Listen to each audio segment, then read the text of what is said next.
আসসালামু আলাইকুম প্রিয় শিক্ষার্থী বন্ধুগণ, যারা প্রতিনিয়ত সংগ্রাম করছো কিন্তু সফলতার সিঁড়িতে আরোহণ করতে পারছো না, হয়তো অঙ্কটা ভালোভাবে বুঝতে পারছো না, পুরোপুরি মার্ক অঙ্কেতে পাচ্ছ না, যার কারণে তুমি সফলতার সিঁড়িতে আরোহণ করতে পারছো না। আজকের ক্লাসটি তোমার জন্য অঙ্ক 30 সেকেন্ডে কিভাবে অ্যান্সার করবে অতি সহজে, সেটাই আজকে তোমাদেরকে শিখিয়ে দিব। আসো, বলছে কি if an article is sold, যদি একটি দ্রব্য বিক্রি করা হয় ফর 180 টাকা, মাত্র 180 টাকায় যদি বিক্রি করা হয় একটি দ্রব্য, ইট ইনক্রিজ এ লস অফ 10%, 180 টাকায় বিক্রি করায় ক্ষতি হয় 10%, ইনক্রিজ বৃদ্ধি করে এ লস ক্ষতি অফ 10%, অর্থাৎ এই পার্সেন্টে বুঝে 100 টাকায় ক্ষতি হয় 10 টাকা। তাইলে ক্যালকুলেট বাইং প্রাইস, ক্রয় মূল্য, বাইং প্রাইস ক্রয় মূল্য বের করো বা হিসাব করো অফ দ্য আর্টিকেল, দ্রব্যটির ক্রয় মূল্য কত। অর্থাৎ একটি দ্রব্য 180 টাকায় বিক্রি করলে 10% ক্ষতি হয়, 10% ক্ষতি হলে দ্রব্যটির ক্রয় মূল্য বের করতে বলছে। আসি আমরা কিভাবে সাধারণত আমরা নবম দশম শ্রেণীতে এই অঙ্কগুলো করতাম।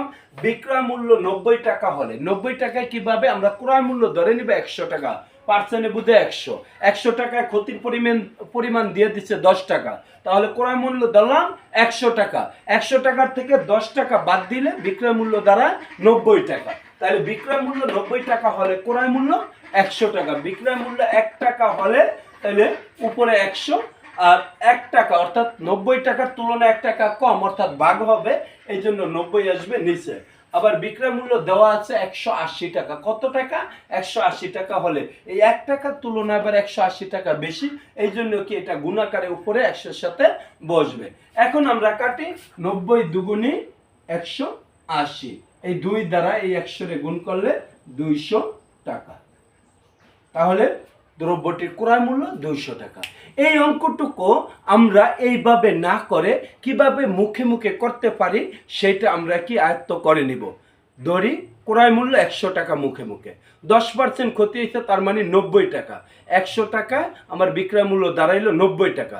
তাইলে টোটাল বিক্রয় মূল্য আছে কত, এখানে টোটাল বিক্রয় মূল্য আছে 180 টাকা। তাহলে 100 টাকায় যদি বিক্রয় মূল্য দাঁড়ায় 90 টাকা, তাহলে 200 টাকা বিক্রয় মূল্য কত দাঁড়াইব, 100 টাকায় ক্ষতি হয় 10 টাকা, 200 টাকায় ক্ষতি হয় 20 টাকা, 200 টাকার থেকে যদি 20 টাকা বাদ দিই তাহলে থাকে কত 180 টাকা, তাহলে ক্রয় মূল্য 180 টাকা। 30 সেকেন্ডে অ্যান্সার করা তোমার পক্ষে ইজি হয়ে যাবে। মনে রাখবে, প্রতিযোগিতায় সবার থেকে 0.5 মার্ক এগিয়ে থাকাও তোমার অনেক বড় ছোটা ব্যাপার চাকরির ক্ষেত্রে। তাইলে আমরা এইভাবে অঙ্কগুলো অতি সহজে করে নিব। সংক্ষেপেও আমরা করতে পারি। দেখো সংক্ষেপ পদ্ধতিটা কি, তোমার দেওয়া আছে কি বিক্রয় মূল্য, বিক্রয় মূল্য নিচে লিখবে, এরপর তোমার বের করতে বলছে কি ক্রয় মূল্য, তাহলে ক্রয় মূল্য ধরে নিছো 100 টাকায় বিক্রয় মূল্য 90 টাকা।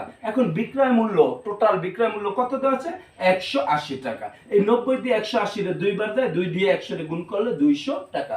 এইভাবে নিজে প্রত্যেকটা অঙ্ক বোঝার চেষ্টা করবে, তখনই তুমি সফলতার সিঁড়িতে আরোহণ করতে পারবে। যারা আমার ক্লাসটি দেখছো তাদেরকে অসংখ্য ধন্যবাদ।